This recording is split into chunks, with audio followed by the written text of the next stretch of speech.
the force of evil plans to make you its possession.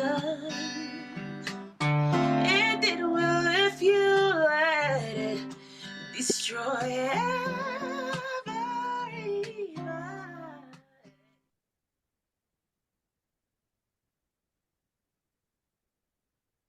Oh, there is it. Okay. All right.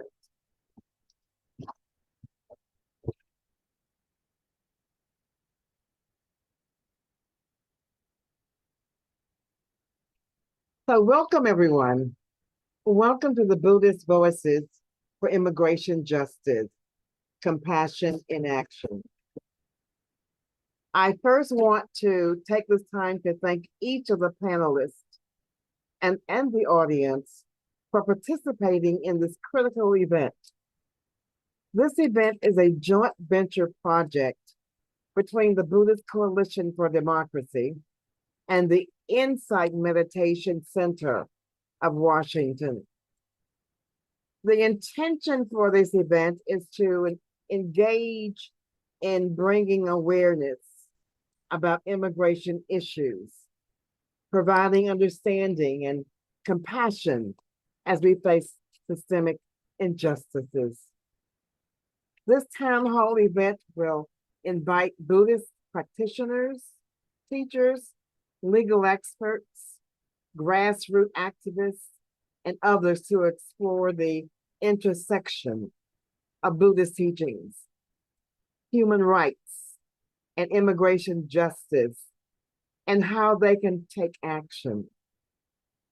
In Buddhism, we call this engaged Buddhism, which is a form of Buddhism that integrates mindfulness and compassion into daily life and social action to address the suffering in the world. We have two panels. We have panel one, Dharma teacher Dr. Tara Brach, Dr. Marisela Gomez, and Lama Rod Owens, focusing on teachings related to compassion, nonviolence, interdependence, and ethical action. Panel two is Dharma teacher and community activist, Dr. Marisela Gomez, and immigrant attorney, Lenni Benson, focusing on current immigration policy landscape, how it impacts vulnerable populations, and how Buddhist communities can engage within legal bounds when dealing with law enforcement entities such as ICE. And Dr. Gomez will share community stories and highlight on the ground information about how to transform our Buddhist ethical commitments into action. After which we will have a Q&A session. Now, I'd like for us to become grounded before we actually get into the program. I invite you to close your eyes or lower your gaze or just leave them open.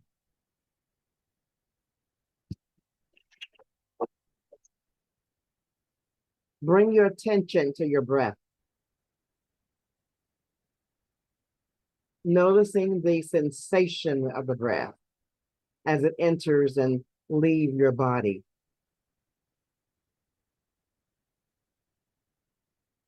Be aware of the physical sensations of breathing, like the rising and falling of your belly or the air at the tip of your nose.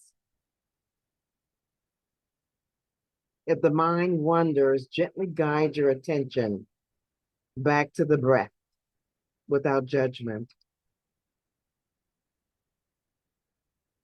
Breathing in, become aware of the suffering in the world that is caused by fear, discrimination, and violence. Breathing out, give rise to compassion for the victims of fear, discrimination, and violence. Breathing in, become aware of the suffering caused by exploitation and social injustice. Breathing out, give rise to loving kindness for the victims of social injustice.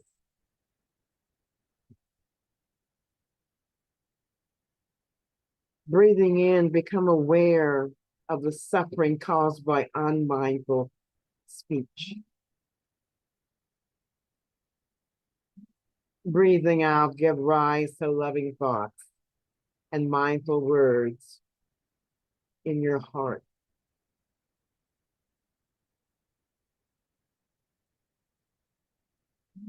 Breathing in, determined not to act out of fear or discrimination.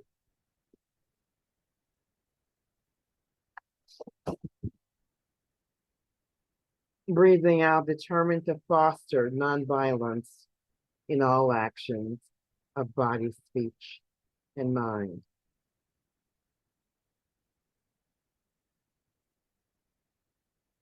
Breathing in, feel compassion for those you may have hurt with your own words.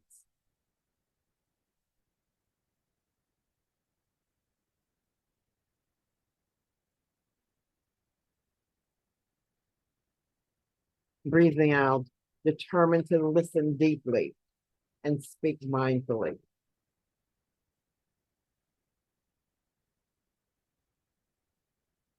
Imagine a person you have a conflict with and acknowledge the feelings that arise.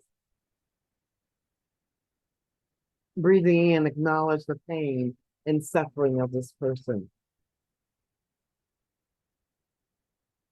Breathing out, wish them well by repeating a phrase like, may you be well, happy, and peaceful. May you be free from suffering.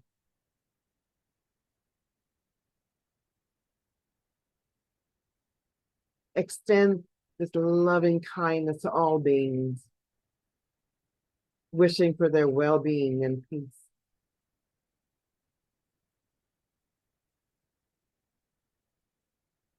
Bringing in, notice your whole body.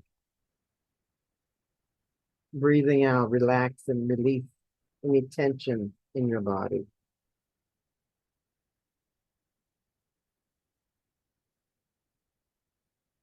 Feel the happiness of practicing compassion and mindful action with yourself, with others, with your community.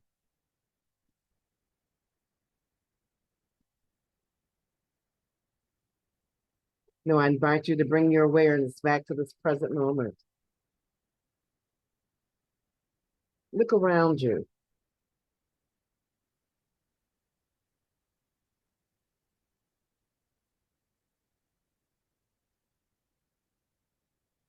May we have gratitude for each other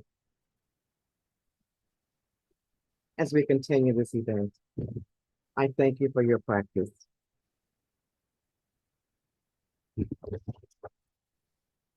Now I'd like to introduce to you Luisa Montero Diaz as a moderator.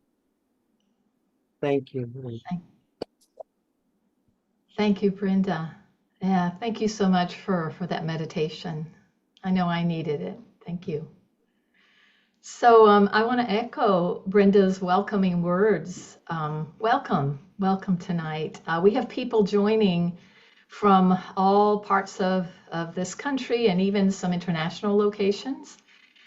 So welcome to all of you, and also welcome to all parts of you tonight. I know you might be bringing all kinds of questions, emotions, experiences, and all of that is welcome tonight. Welcome even your anger and your frustration and your fears and your hopes are all welcome here tonight. So this event is being recorded, and so there will be people who will be listening to this, in addition to those who have gathered here today to listen to this live. And by the way, all of you will get a copy of the recording if you want to listen or go back and listen to it or share it with others. Again, as Brenda said, my name is Luisa Montero Diaz. I'm going to be moderating the two panels today. And just to say, I'm affiliated with the Insight Meditation Community of Washington, and I've actually been affiliated with IMCW since its inception. I'm a meditation student and have been for many years, and have been teaching meditation since the 90s. And I'm a proud immigrant. I'm a first-generation immigrant, and spent most of my professional career working in the fields of community and youth development, specifically with a focus on Latin America and immigrants in the United States. And I'm a proud immigrant. So just like many of you, I am sure, I also have many friends and actually family members who are currently being directly impacted and affected by unkind and brutal practices and policies. And so I also just want to say that I'm personally grateful that this discussion is happening, and grateful to all of you for being part of it and being interested in it. So before we get started, there's a couple of housekeeping rules that I just need to go through. For some of you, if you want to use closed captioning, just reminding you that you can find that at the bottom of your Zoom screen, typically on the taskbar. And there's a button that's called Show Captions, so you can use that if you want captions tonight. And also, we're going to have time for questions at the end of the panels. And if you'd like to submit one, feel free to submit a question at any point. And you can do that using the Q&A feature that's also at the bottom of your Zoom, your taskbar, at the bottom of your Zoom screen. There's a little icon that says Q&A with a little question mark. Now, if you don't see that, you can click on the down at the taskbar where it says More, and there are three little dots. If you click on that, you'll see the Q&A box open. And once you've opened it, then it will be on your taskbar. So you can use that to type in your questions. And lastly, before we start, I just wanted to thank all of you who have already provided a donation to support this event. A large portion of the proceeds at this town hall will be donated to the National Immigration Project, which is an organization doing really amazing work to help immigrants both on the ground and also in the court systems. And you will receive more information about this in an email, and a follow-up email that you'll receive after the event. It will include a list of resources, and as part of that, you'll see the National Immigration Project and a link there if you'd like to find out more about that organization. And it's not too late to donate. You can donate throughout this event, and even after the event, we'll be providing a Donna link for you to do that if you're called to do that. So let's get started. Our first panel tonight, I want to welcome again, echo Brenda's welcoming to our panelist, Lama Rod Owens, who, as many of you know, is a Buddhist teacher in the Kagyu School of Tibetan Buddhism. He's also an internationally known author and activist, and is doing some incredible work on social change and spiritual healing. And then we have Tara Brach, who's a spiritual teacher who's for decades has been blending Western psychology and insight meditation practices, and so committed to bringing mindful attention and compassionate engagement to ourselves and to our world. And then Dr. Marisela Gomez, a community activist. She's a scientist, she's a physician, she's a public health professional, and a meditation and Buddhist teacher. So welcome to the three of you this evening and today. And each of these panelists are going to share a little bit about their views on how Buddhist practice informs our response to what's happening in our world, particularly or specifically in this event to immigrants in the U.S. right now. So we're going to hear from each one of them. They're going to each spend a few minutes just giving some general thoughts on what they are seeing in the country today and how maybe even it's impacting personally. And also, I'd like for each one of you to also, if you can, in your introductory remarks, perhaps more specifically, any thoughts you have on the issue of immigration and how you see the Buddha's teachings intersecting with this topic. Perhaps how can the Buddha's teachings guide our action and, frankly, our capacity to be with what is happening. So we're going to start with Lama Rod. We'll go first, and then Tara will follow Lama Rod, and then Marisela, if you could follow Tara. Thank you, and welcome, Lama Rod. Thank you so much. And just deep gratitude to everyone who organized this important event and put all this together. It's really wonderful to be a part of this conversation. So again, my name is Lama Rod Owens. I use he, him pronouns.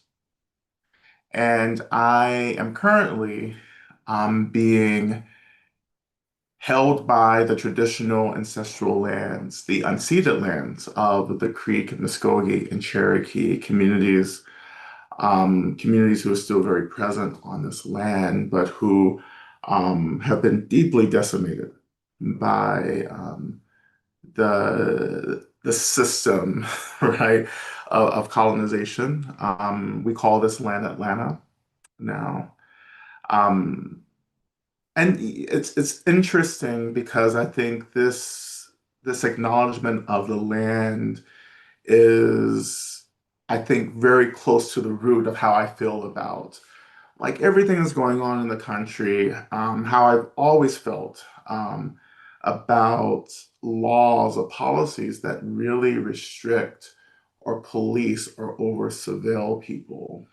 And that deep root of belief for me is that everyone deserves to be free, right? Everyone deserves to have the right to be safe, to have access to resources, to sustain and to support their life.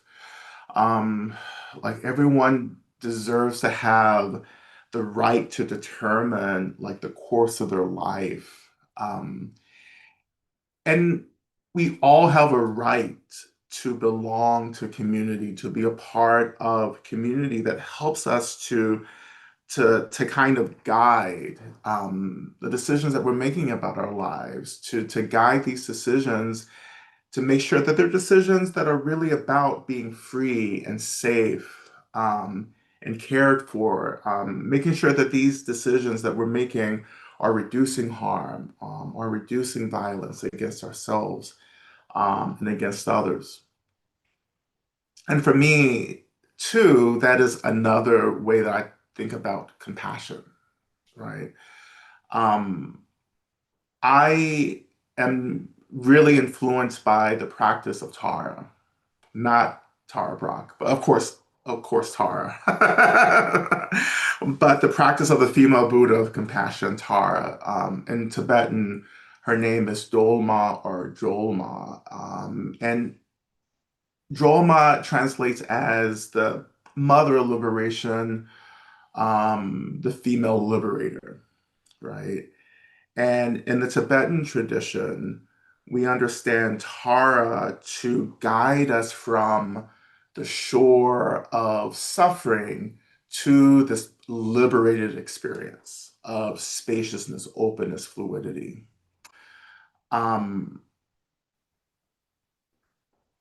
This kind of navigating from rigidity to spaciousness is really in this tradition based on empathy.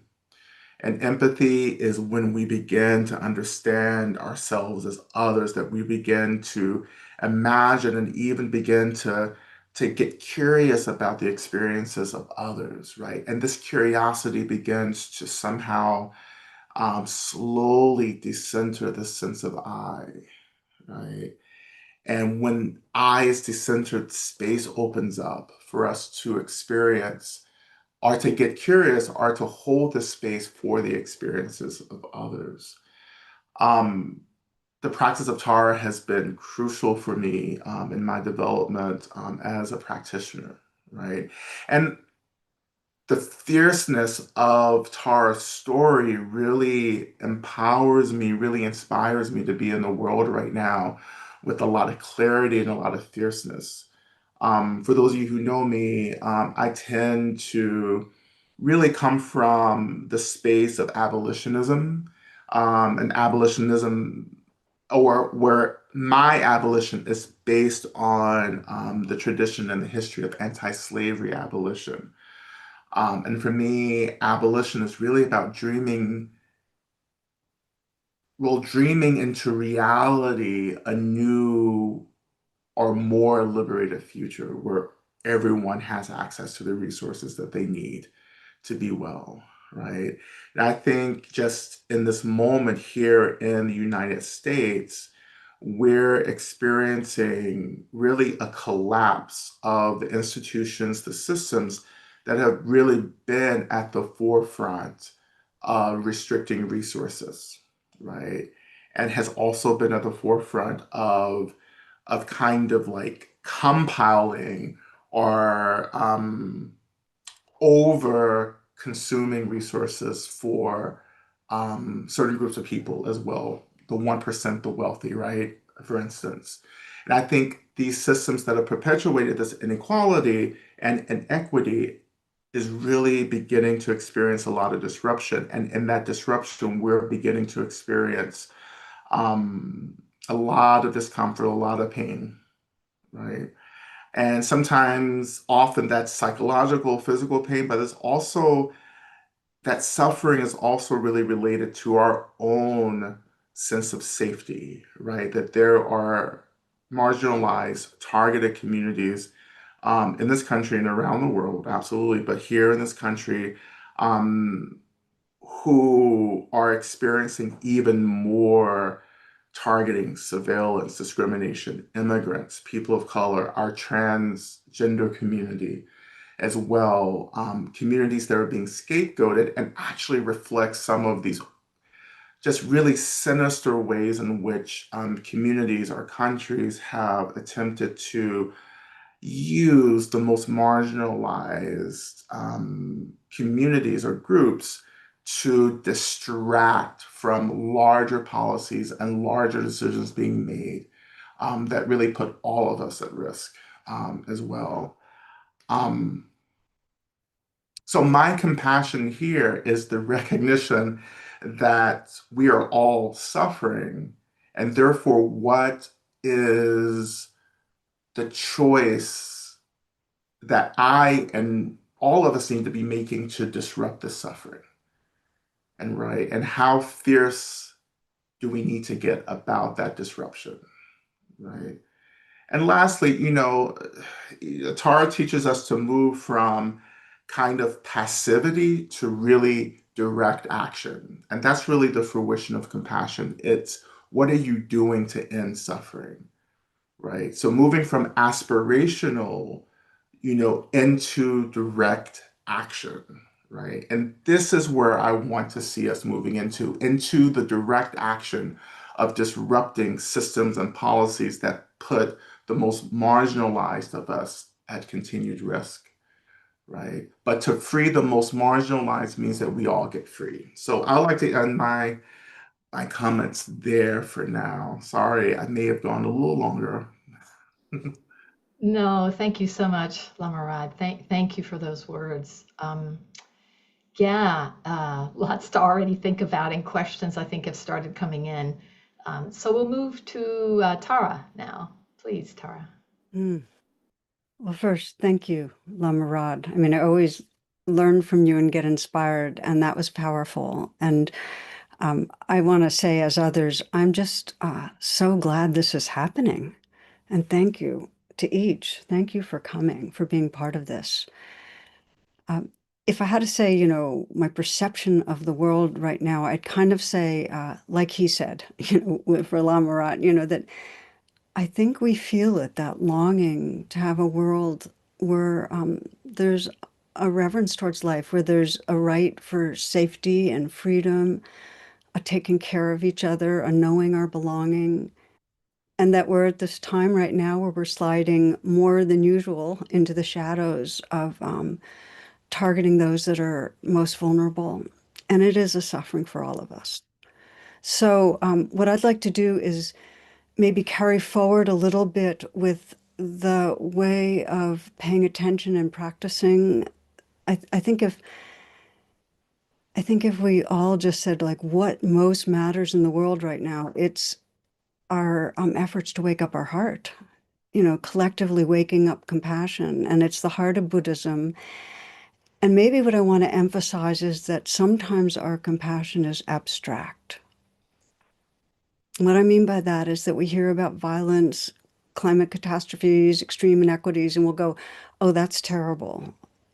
But it's not embodied, the tenderness that really moves us to act. As Lama Rod said, what are we doing to end the suffering or disrupting? And I want to name that I'm here speaking as a privileged white person that's living in relative safety, although we're all in absolute danger, but just relative. So I witness this in myself, that I can hear about terrible suffering, but if it feels far away, it's not as real. So what I'd like to explore is what it takes for our compassion to become so real and full that it's that the heart that's really quivering, that we really feel the tenderness that leads us to be bold and to act, to be passionate and compassionate.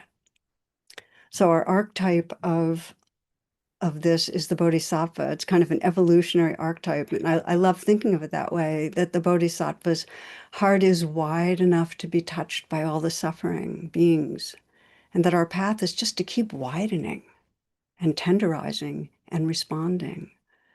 I mean, the deep aspiration of the Bodhisattva, and perhaps you can just feel it in yourself, that may whatever's happening, may this awaken compassion.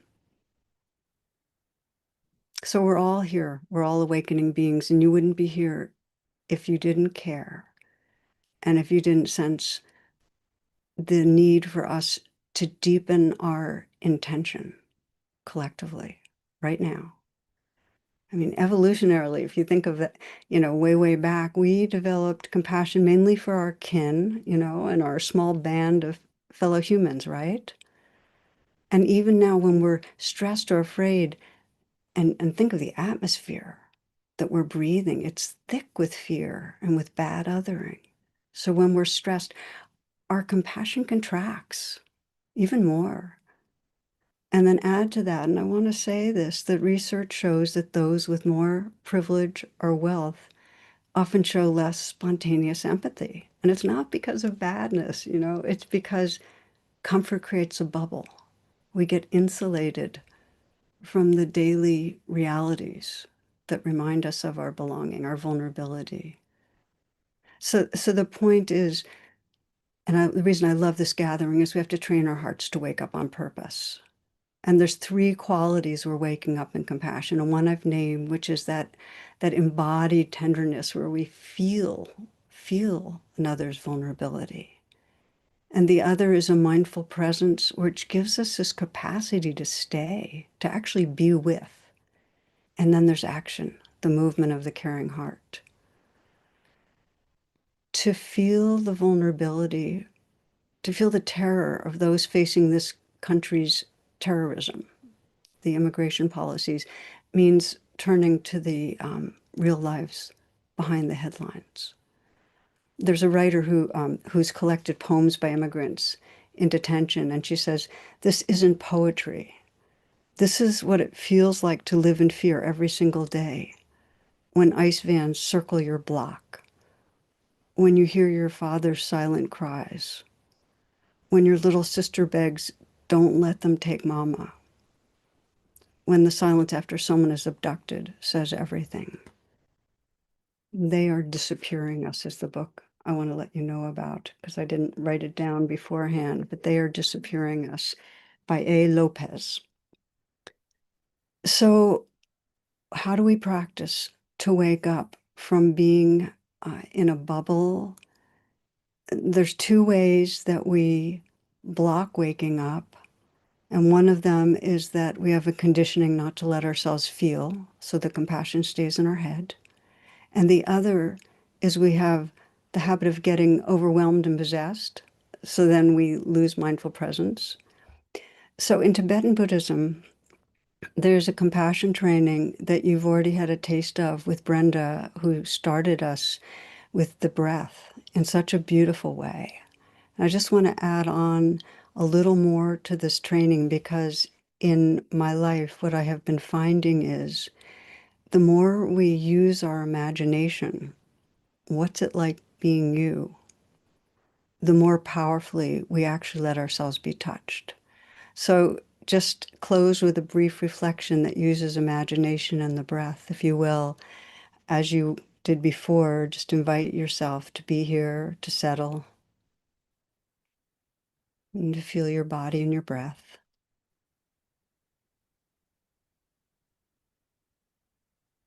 To feel that aspiration, may these circumstances awaken compassion.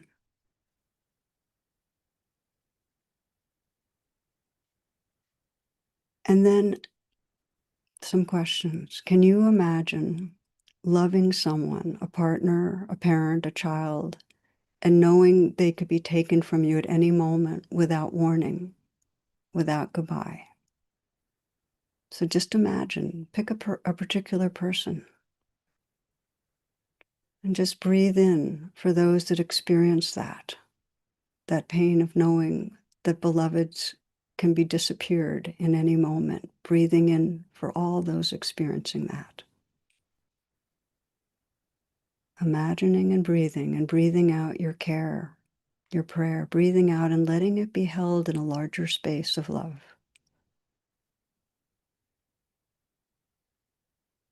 Can you imagine the sound of a knock on your door, not knowing whether it's a neighbor or an ice raid that will change your life forever?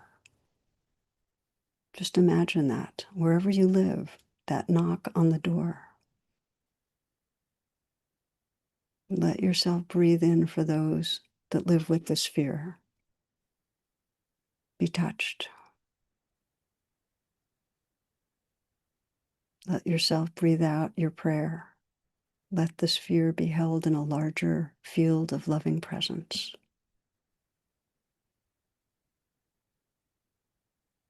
Can you imagine telling your child what to do if you don't come home? It might be your child, a friend's child. Imagine that. Where to go, who to call, how to stay safe. And breathe with that. What it would be like. Offering your prayer.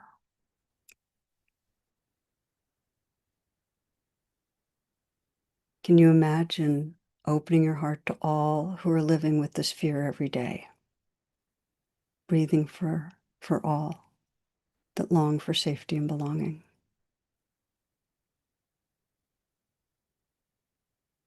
Feeling your heart's willingness in the days to come to deepen attention, to imagine what's it like being you, to breathe and offer your care, and sense how that care might be translated into action.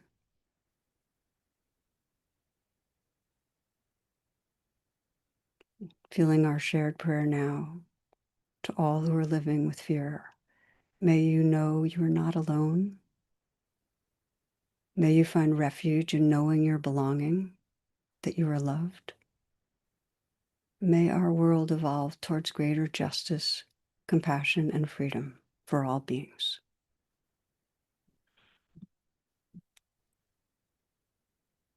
Thank you, friends. And again, I'm aware that I took way more time, and I apologize for doing that. I got carried away. No, thank you for being carried away, Tara. Yeah, thank you for that. I know that many were touched by that meditation. And I'm just reminded of what you said, that we wouldn't be here if we didn't care. And yet there's so much that we can learn and do to continue to open our hearts to the suffering that sometimes it's hard to hold. Thank you. Marisela, Dr. Marisela Gomez is next.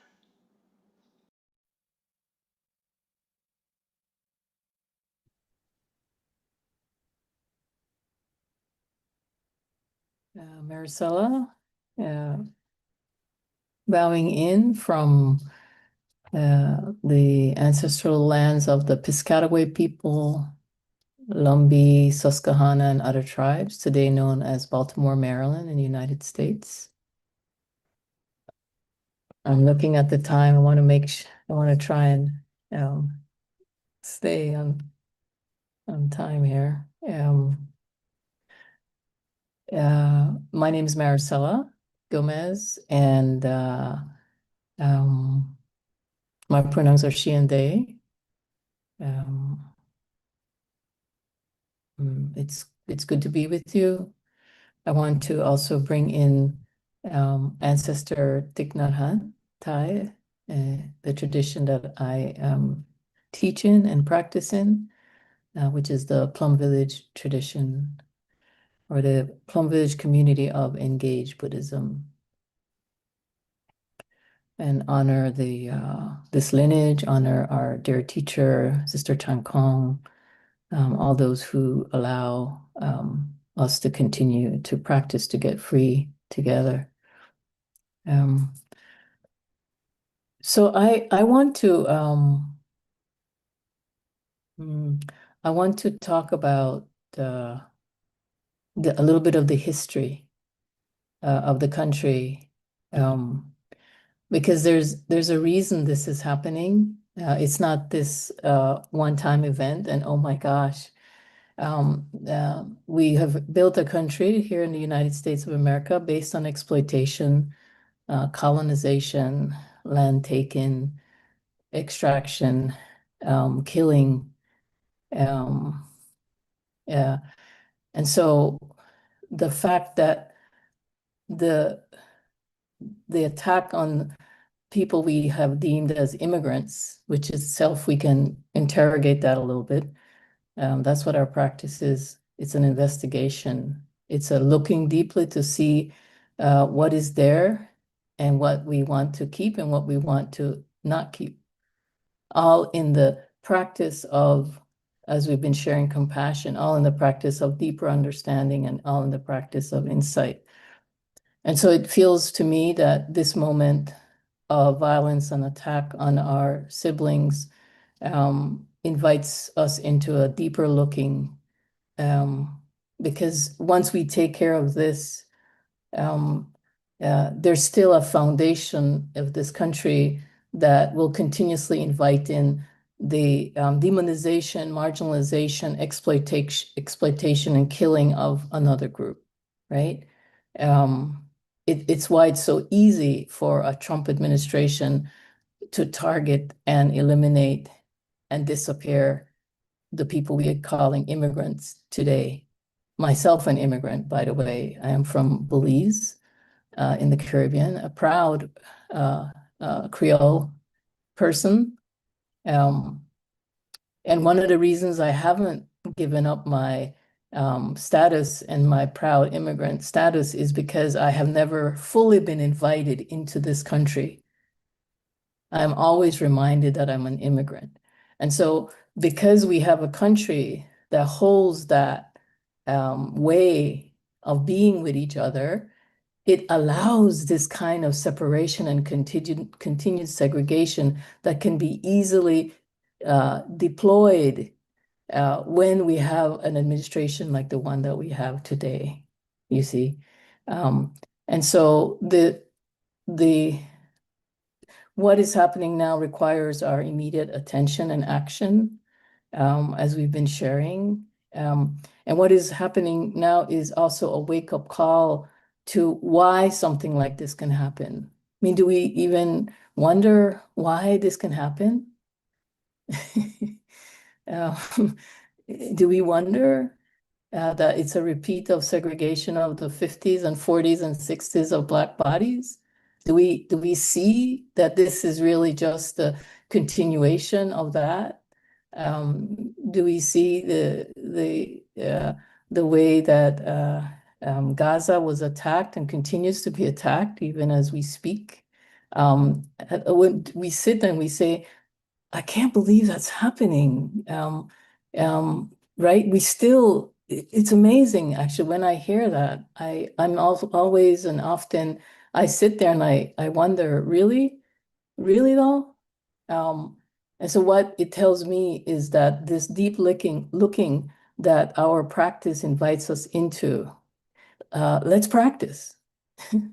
This is our practice, is to look deeply, to see what is there and what is not there, to listen deeply, to offer kind words, to be compassionate, to, as Tara was sharing, to try to put ourselves into the body, to embody, right?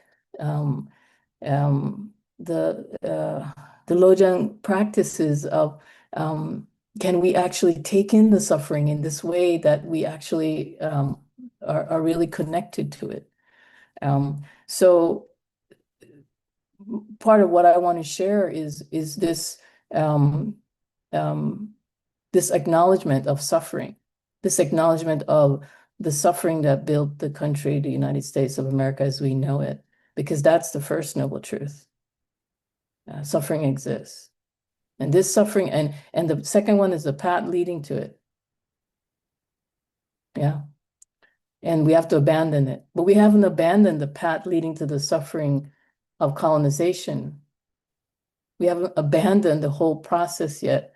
And so because we are still afraid to acknowledge the suffering that brought the country to the place it is today, and because we haven't looked at it and really interrogated it and say, oh yeah, this is something that happened. So why did it happen? Like, what was the hatred in our heart? What was the greed in our heart? Yeah, what the hindrances? You see, this is, when I hear, well, how does our practice go into our everyday action? I say greed, hatred, and delusion, because they're the foundation of how we've taken our own individual way of seeing the world and acting in the world to the social and to the political level.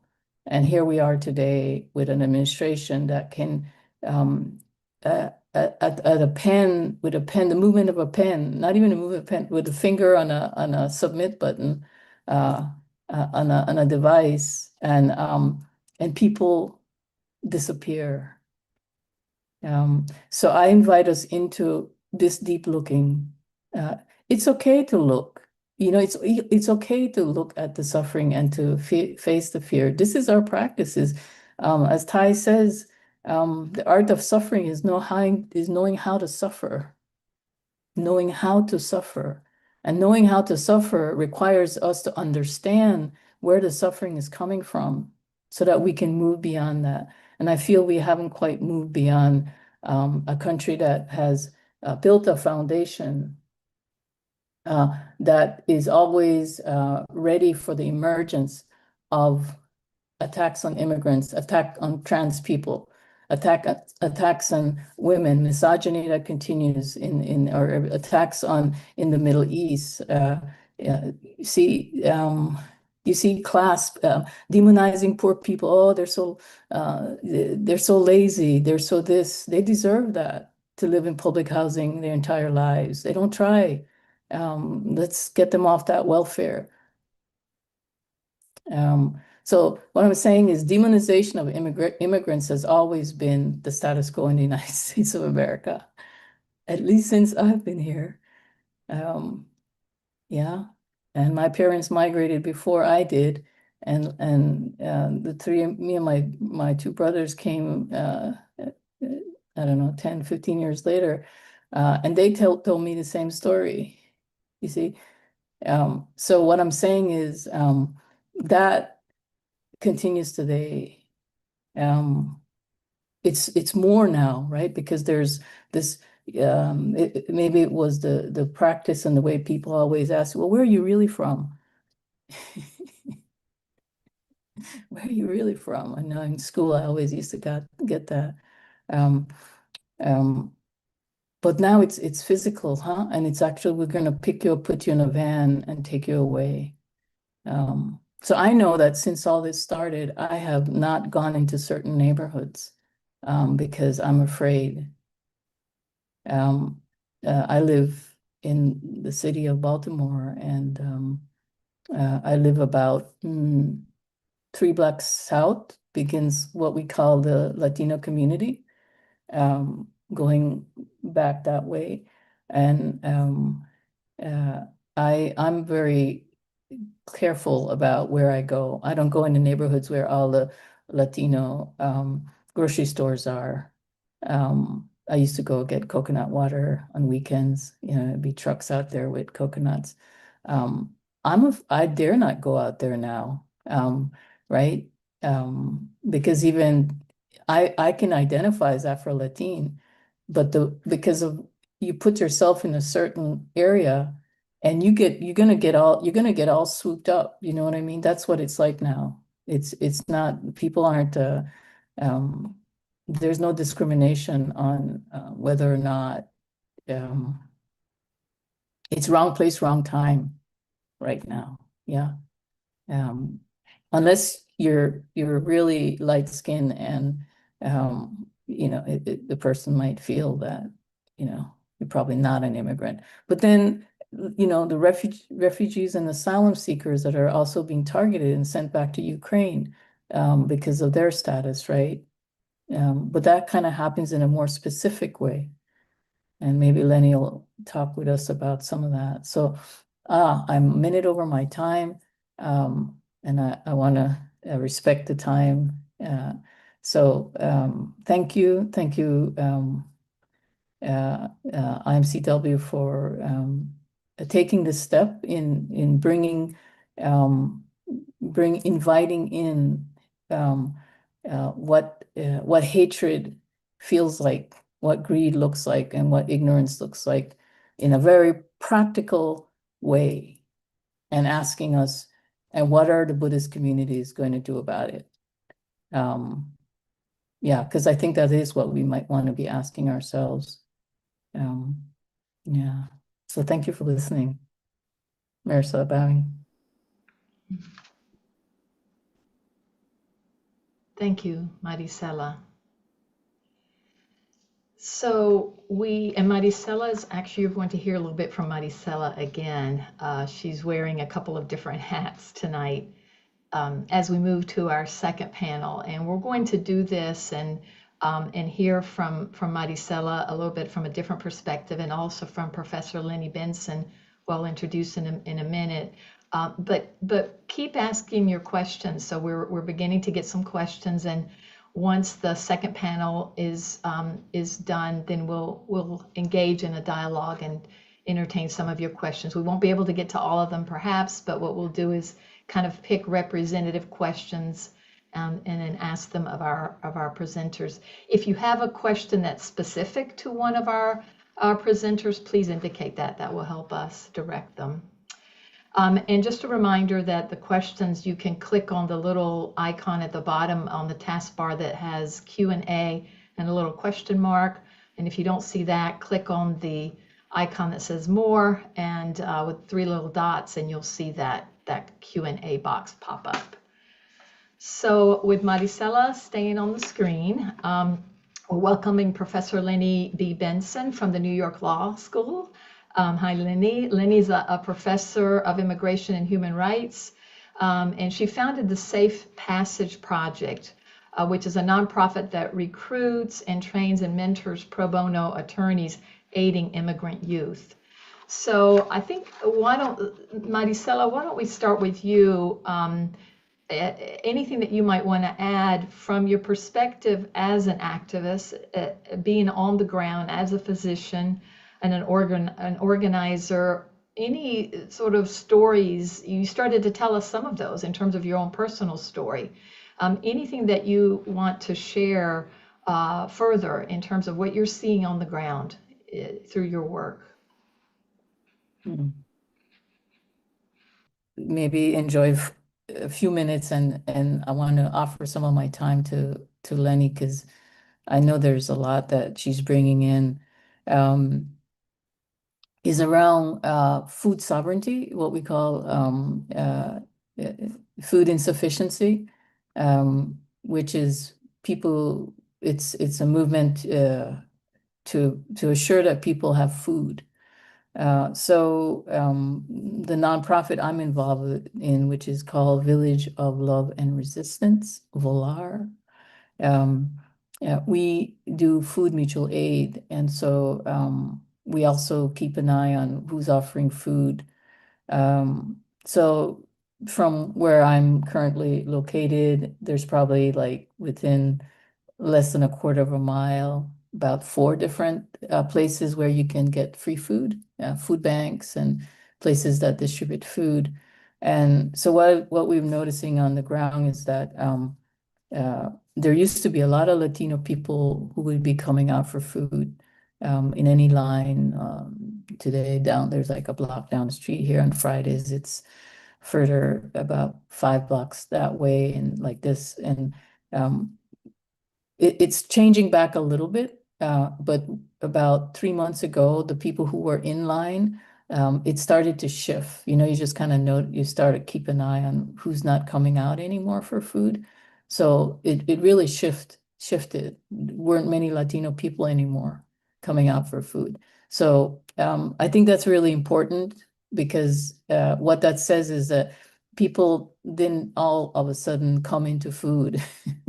It's just that they're not going out because of the fear to get to be pulled in by ICE and even police officers. So people are not getting food, right? And so there's been a movement to try to organize to bring food products to people.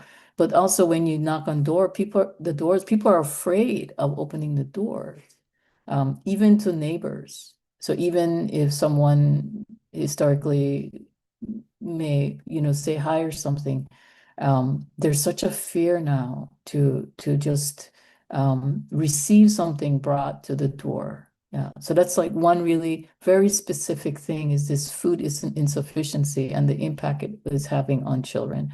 The other one is the kids showing up in school. I mean, this is real. You're hearing from teachers across the city about the kids not coming, even though through Casa Maryland here in Maryland does a lot of work with the Latino community and immigrant community in general, and more recently, communities targeted. Even though there's support for people to pick kids up and take them to school because of the fear of the parent going, there's still this fear of letting the kids go out the door. Yeah, there's a big fear there. There's going to court, and that seems to still be fairly active. That is, if someone has a court date, and I'm sure you hear about this in the media, ICE is going to show up at court and try to take people at that place. And so it's having witnesses there to accompany and witness. And it's not that you can really do anything. I mean, you can put your body in between an ICE officer or a police officer or not. But this question came up, and I think this is a real question for us as Buddhists in our preparation, which is, well, how much are you willing to do at these times? You know, if you're going to accompany someone to court, what will you do if ICE comes? Are you going to stop them with your body? And that response is different for everyone, right? It depends on, maybe you're taking care of an elder mother in your home and you can't do that, you see? So I think these are the kinds of conversations that we want to have, and in our action on how we want to be in the communities. How do we want to support? Not everyone will do that. People may not feel safe enough to do that. Yeah. But just be aware that these are times when people who feel more secure and more privileged um, may really want to challenge themselves to see how they'll step up. It's not just physically, right? It's monetarily as well. There's a lot of need for lawyers right now. My God, and Lenny's going to speak to that, or my Buddha, or my Allah, right? There's lots of need for funds right now, to make sure people who are getting pulled in have resources, and there's not enough lawyers who can provide the help that's needed. So the funding for that is really really important. So I'll stop here because I'd like Lenny to have some of my time to really share about the exciting work that she's been involved in and continues to be involved in. Thank you. Thank you. Yeah, thank you. And Lenny, let me just say that there's a lot that you can share. There's so much information and tips and all kinds of legal information that Lenny can share. We're limited on time, so I know that Lenny's going to maybe talk a little bit about just effective strategy, whatever you want to do, Lenny, in the time that we have. And you do have, we can run over a little bit, so you do have, a bit of time to go into that. And thank you for that. So I want to thank you for having me and thank all of you who are observing, listening, watching the recording later, maybe coming back to the program later to re-engage because it's a lot that you're taking in. And when we were doing our preparation call, I want to thank this group of people because you all were very patient with my anxiety. Because I kept saying, how can I possibly teach you enough law, which is incredibly complex, in 10 to 15 minutes? So let's all accept with a deep breath that I'm not going to turn you into lawyers or sophisticated legal analysts.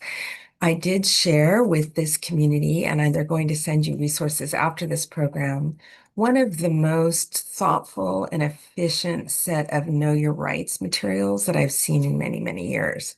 I have been in the field of immigration law since 1984. I grew up in Arizona. From the very beginning of becoming a lawyer, I was involved with the ACLU and with the sanctuary movement in Arizona. But because I chose to be the lawyer, I was not doing the same work that the nuns or the priests were doing, or the Baptists or the Episcopalians were doing in ferrying refugees in their cars or keeping them in their homes. I've chosen instead to focus on empowering people to be aware, to be historical, to be knowledgeable, to be a witness, and to take action where they can. And so I want to talk about those concrete things, but encourage you to click on the link that, I'm sorry, my dog is, of course, trying to get my attention right now. Very strange. She's been calm for the first hour. But the encourage you to look at the link of videos. What do I do if ICE knocks at the door? When can I ask for a warrant? When can I take someone into my home? When can I hire someone who doesn't have a work authorization? Is it wrong of me to give someone food or money? These know your rights materials, I think, will go a long way to helping you contextualize and understand the levels of law that may be operating. I want to say, though, that what we're seeing because of social media and because of the shock I think the country's going through in this second Trump administration, the violence and the vigorousness and the rhetoric, particularly Department of Homeland Security Secretary Kristi Noem's constant videos and television spots that are demonizing ahistorical, not true, but are making people fearful of immigrants as criminals or immigrants as thieves or immigrants as takers, constantly running on ABC radio, on Univision, on other media sources, that this is very much more in our view. So in our speakers earlier tonight, they said, we need to look, we need to see, we need to hear. And what we're being exposed to is incredibly painful. it is demonizing. It is full of hatred. It is full of a lot of mistruth as well, which can make some of us even more frustrated, because when one fills the airwaves and our vision with falsity, it's hard to then see through to reality. So I want to encourage us not to look away, and to the degree we can, to listen carefully and then be ready and prepared in calm conversation with our families, with our neighbors, with our communities, to really challenge the factual premise of much of the propaganda. So maybe we could start with immigrants are criminals. People say, I'm here illegally. It is true if you enter the United States and avoid detection, so you've come surreptitiously across a river or across the Canadian border or in the back of a car, never being inspected, that is a misdemeanor. If you copy a VHS tape, which I bet everyone in this group did at some point, or made a cassette tape, I'm talking to those of us who are over 50, or you copied and pasted from a website into something you were quoting, not really respecting the property rights of that copyright holder, and we can debate whether that's a good thing or not, that's a felony. We are all illegal. We are all lawbreakers. There are many laws, such as failure to fully report your income tax or jaywalking in a situation that might imperil the driver or another pedestrian.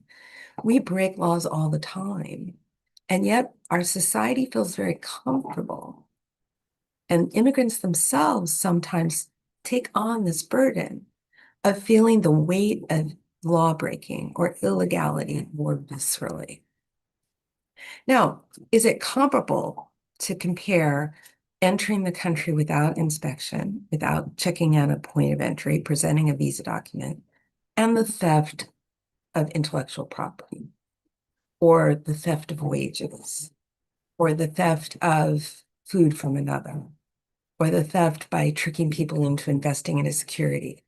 I leave that to you and your moral conscience and your philosophy, but I want you to engage with the concept and to recognize the power and the demonization of words. So our slogan is usually no person is illegal, that there may be violations of civil status requirements that then have penalties that are so harsh, we think it must be more serious than it really is. Because someone who can be here 50, 60 years or have US citizen children or US citizen spouses can be deported, we must assume, well, the law must be fair. There must be a reason for this harsh penalty that is in proportion to the violation. This asymmetry, this disproportionality has led many, as Lama Rod was saying, to a view that the only legitimate philosophical approach is abolitionism. We can't have borders. We must get rid of ICE.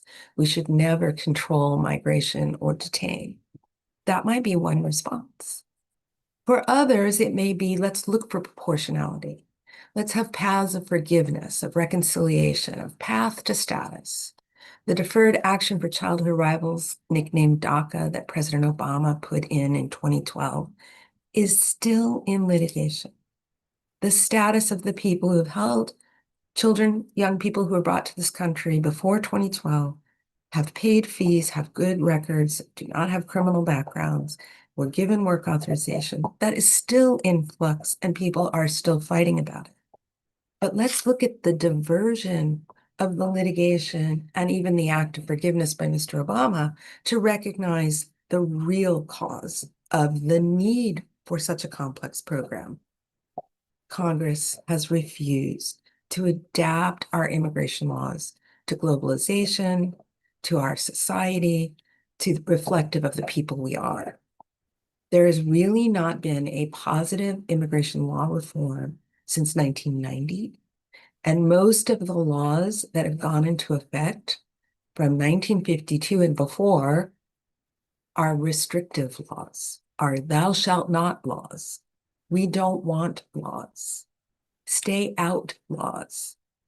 So the news stories that we're seeing today, the arrests at the courthouses, the stopping people in the street, the sweeps of MacArthur Park in Los Angeles or Charlotte this week, in Latino neighborhoods or Asian neighborhoods, sometimes in Caribbean Black neighborhoods. That approach is permitted because Congress allows it. And because our courts have said immigration law is exceptional. It is not our traditional constitutional mantle of individual liberty protections. So I want to say, when you see something you believe is unjust, when you hear on the radio or from a person telling you about something you believe is unjust, trust your instinct. Trust your heart, your mind, your stomach. Feel the tension. But rather than turning it to just rhetoric, I'd like to suggest some ways you can be active if I have a few more minutes. Yes? If you can do that in a couple of minutes, that I'm would be gonna do it really quickly. great. Number one, you can be a witness. Marisela mentioned you can accompany people to court, and there are programs being run by the ABA and various local nonprofits that if you search in your community, they are looking for volunteers to go with people to court. You may not be able to stop the arrest, but you can witness the violence. You will hear an officer sometimes throw someone to the ground and say, stop resisting, but you can see the person is not. That may later be critical evidence in a civil rights claim that person is able to bring against an officer that abuses them in their physical well-being or their property. You can help that person by preparing, and in the resources I've given you, there's a preparation sheet. Where do you want your children to go? How can we contact you? You can teach them to perhaps help them memorize a phone number they can call to let you know where they are if they are detained. You can be a listener and compassionate to those who are in favor of immigration enforcement, and don't run away from the conversation. Listen to their reasoning.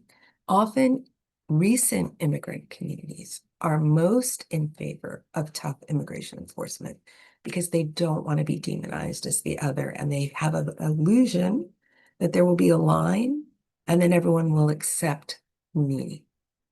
A great melting pot. I'll finally melt into the pot.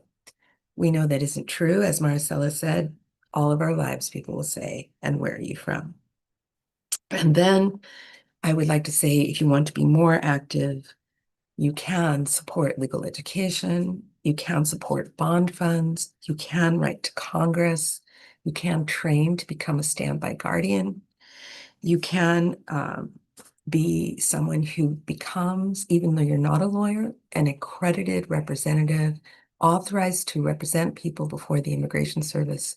If you'll do the education and perhaps retrain whatever your existing profession is, if you want to really roll up your sleeves, you can be like a lay lawyer.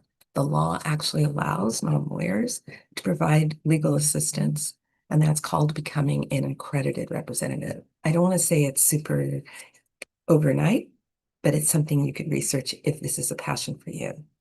And then I welcome those of you who have colleagues that are lawyers or are you're a lawyer yourself to find a way to give of your time. As I say to my students, in our long lives as career, there's nothing more transformative than a single person we serve with compassion and accompaniment, engaging arm in arm with them to navigate through the course to legal status. It's incredibly rewarding, but it's also life-changing for the other. And I can't think of a higher accomplishment or well-being for each of us than to know we've done a beautiful deed with someone to do our best to keep them safe. Thank you. Thank you. Wow, Lenni, that was wonderful. And thank you for distilling a lot of information into just these few minutes. Obviously, 90 minutes is just not enough for this conversation. It barely scratches the surface. What I'd like to do now, fairly quickly, if we can, because I know there's some really good questions, is to bring Tara and Lama Rod back on screen, so we have all of the presenters here. And maybe while that's happening, Lenni, a question came in that's maybe a simple one. That's, what is a standby guardian? So if you are unable to take care of your child or your mother, whomever it is that you need, you can actually, in most states, get a recognized order from your state court that says, should I become ill, disabled, out of the country, imprisoned, I would like my neighbor, Marisela, to be my child's guardian. There are background checks on who can be a guardian. It's not, again, something you can snap your fingers, and every state has different procedures. But even if you don't go through the court process, writing down a power of attorney and a potential guardianship can be very powerful as well to help someone get access to bank account funds or school records or medical treatment. And so I encourage each of you to look for community resources that will help you help your neighbor. Thank you. So this question can be for anyone that might want to answer it. I'm struggling with the experience of being a person of color and an immigrant whose ancestors had to hide and assimilate for safety. How can I meet and metabolize the intergenerational fear of taking action or exposing myself even when my heart is wide open and I feel the pain and grief of what's happening to others as if it's happening in my own body?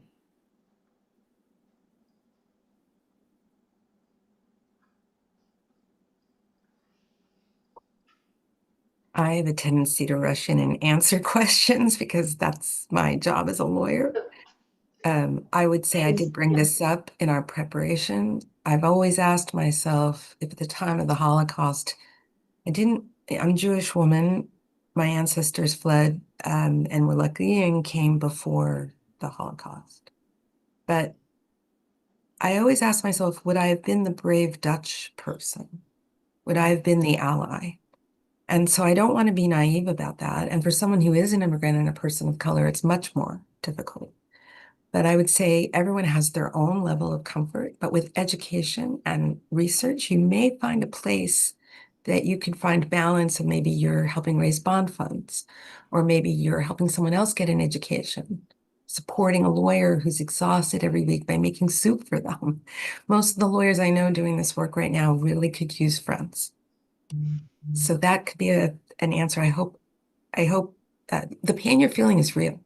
And the more we study it, I'm sure Tara and the lamas will tell us as well that this is generational pain and in our bodies and all around us. Yeah, thank you. Anything to add there, Tara or Lama Rod, Marisela? I would just quickly add, for me, it's been important to just bring some focus and some attention back, like to my community. Like I think it's easy to get kind of wrapped up in trying to strategize against the forces, the policies, like impacting us.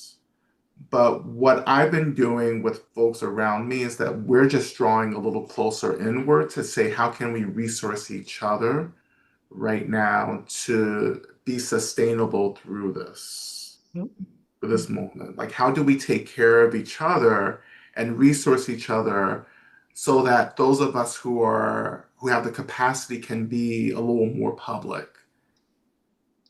Because I think, in communities that we're a part of, we all have different status, and so I think we need to pay attention to that and really just, for those of us who feel safer, who feel more resourced, kind of take that front lines position while we kind of help protect members of the community who may be more at risk and more vulnerable around these policies.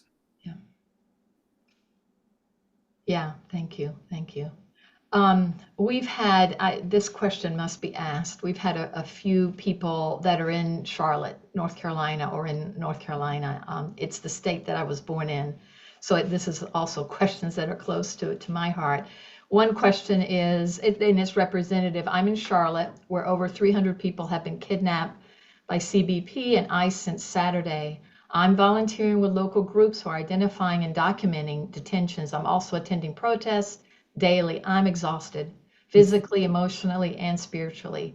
My anger is draining me. How do I learn to respond with love and compassion, even toward the CBP and ICE, rather than fear and anger? Tara, you want to take this one? I'm glad to begin. I'd love to hear from others too. I think that's the challenge for so many of us, is that the anger is absolutely natural. It's intelligent. I mean, it's letting us know something horrible is happening and we have to act. But if we don't have a way to be intimate with what's under the anger, we end up burning out and actually causing ourselves harm. So when somebody, like when you say anger, I say you're caring about something. You're angry because you care. And if you can get in touch with that caring and hold hands with others that are caring, there's going to be a kind of nourishment to the soul that happens so that you can then act and don't try to do too much, but then you can act from a place of love. We need to pause enough to feel the anger and go under it to where our fear is, and under that to where our caring is. So I'm so grateful that this question's out there. It's a beautiful one. And thank you for what you're doing, your response to what's happening in Charlotte, because it's horrific. Yeah. I think it goes somewhat to Marisela's question of how much are you willing to do? And there are people doing a lot, but it's a question for each one of us. And we do have to take care of ourselves too. This question's interesting too. It's from Chris, who says, I'm a Buddhist practitioner and teacher. In my experience, Buddhist teachers and their sanghas have been mostly silent, supporting people in difficult times through offering practice. He says, I'd so appreciate it if Buddhist teachers with widely known reputations would step forward and model and lead engaged bodhisattva activity on a national level, which I know you all are doing. But I just wonder if there's a response to that on how you see, our community responding and maybe ways that we could respond differently or more. I mean, I'll say this. I often have a lot to say about this issue as someone who's very vocal about a lot of things, and a lot of folks come to me asking, why isn't this teacher saying something? Why isn't that teacher saying something? And I think part of it, my experience has been, I was an activist before I was a Dharma teacher. Actually, my door into Dharma was activism, which is kind of strange for a lot of people. But I saw Dharma and Buddhism as a vehicle for deeper action against systems of violence. And I think a lot of our Dharma teachers, are really well-known Dharma teachers, really are struggling to find language and vocabulary right now to talk, to integrate Dharma and justice together into their teachings, because they've never had to do that before. And I think that I have found myself becoming a support for for you know other Dharma teachers right now, just supporting them in incorporating justice into their work, and really cutting through the fear of what it costs to do that. Because Western Dharma, particularly in the United States, is definitely, for the most part, a tradition of comfort, right? It's come through middle upper class, spaces, is very white, is older, right? And that equals comfort and stability. And I think there are some Dharma teachers who risk their livelihood if they choose to speak out, because it will disrupt, right, the kind of comfort of their communities. So I find that some Dharma teachers are in a kind of a bind right now, which is really difficult. Yeah. Yeah. And actually, part of the purpose of tonight's event is just this, is not to be silent, but to have a conversation like this, to speak out, to hear one another, and to be in community. I think we just have time, unfortunately, for one more question, and I think this one's probably for Lenni. If we are present for an ICE incident, is it legal to take photos and or videos with our phone? The answer is it depends what state you're in. Yeah, obviously, if you're in a public place, you can take a picture. That is true that inside the courthouses, there's a regulation that says you may not photograph in the courthouse, inside the courtroom of immigration. In the hallways, it's rented space usually from the Government Services Administration. They may try to stop you from filming there too. But recording in some states requires acknowledgement and consent from both parties. I'm in New York. It doesn't require both of us to consent. I think we have seen situations where people's cameras have been taken, they've been physically hit, they've been arrested themselves. There was an incident today in North Carolina. I cannot promise you that the current officers are well trained and that they won't cross the line. But that doesn't mean you can't educate yourself. And then if your rights are violated because your camera's taken, your car is injured, you yourself are arrested, almost always those charges are going to be dismissed. It's great discomfort, but they're going to be dismissed. And then you can bring a civil rights claim against the officer who has crossed the line. And I'm glad that we live in a country that, at least still in theory, we're a country of law and not of ruffians. And so it does take action for us to bring that complaint. I would also say, remember, I keep telling you, Congress is the one that controls immigration law. They've been very passive.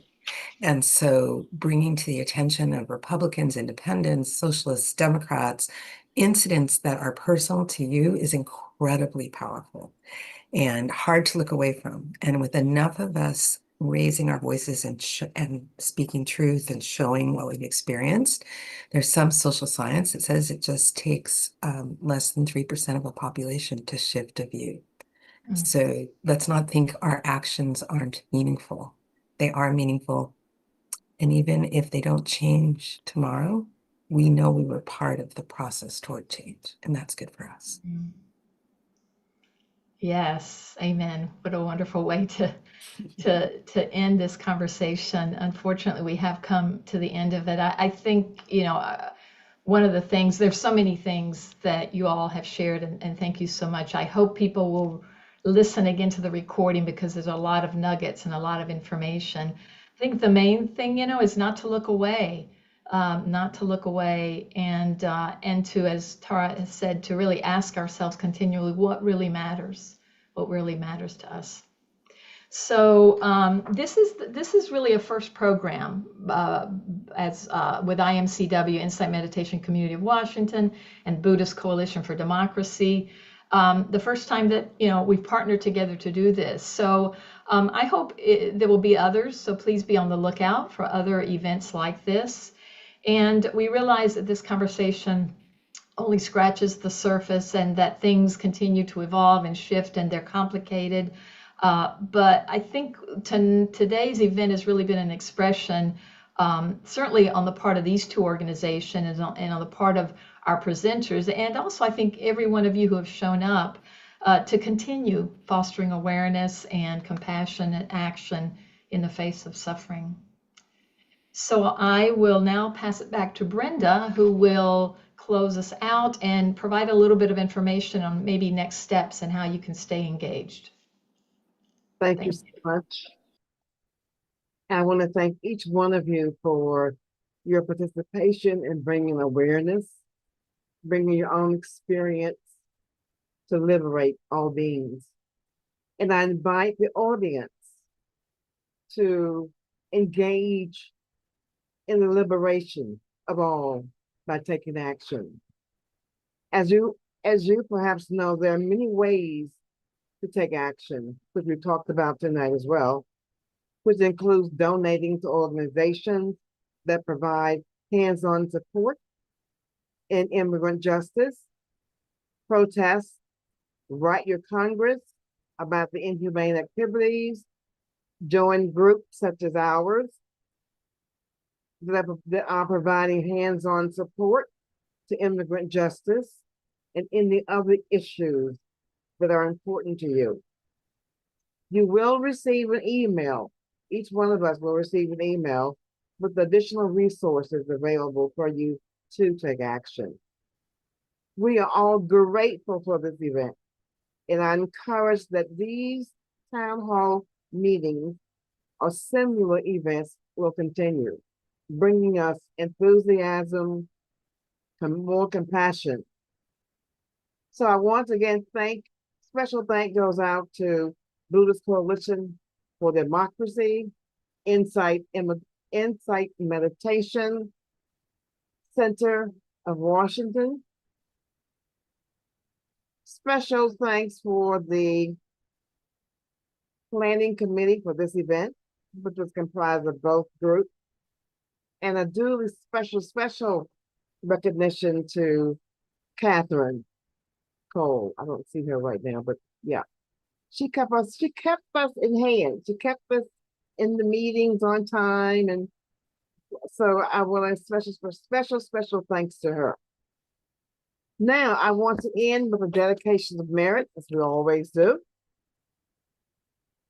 From my perspective, we dedicate the merit to show gratitude, express gratitude for our practices, for our time together, for sharing our Dharma. So we're going to close with, may all places be held sacred. May all beings be cherished.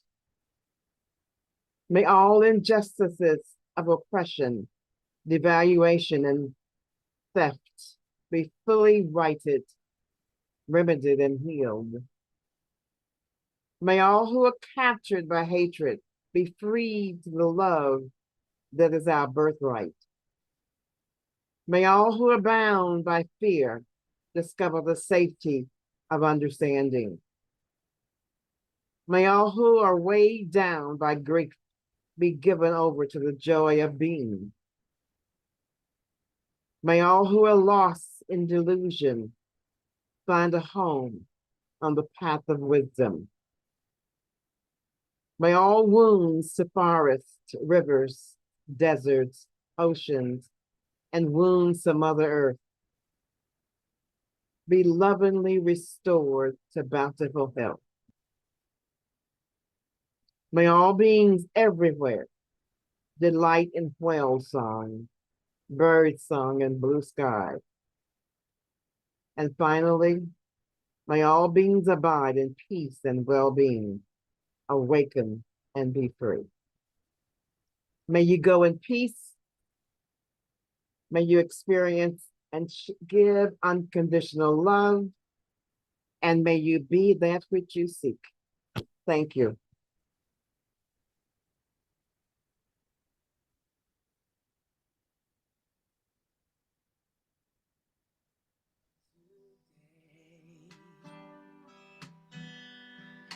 Don't delay, sing yours in right away.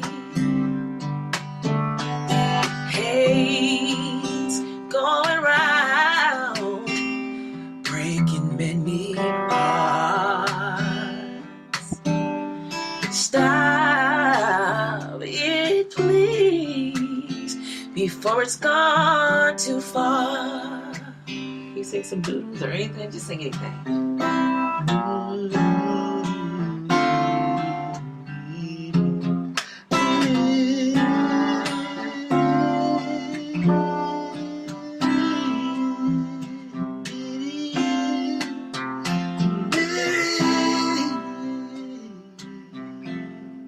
little bit more.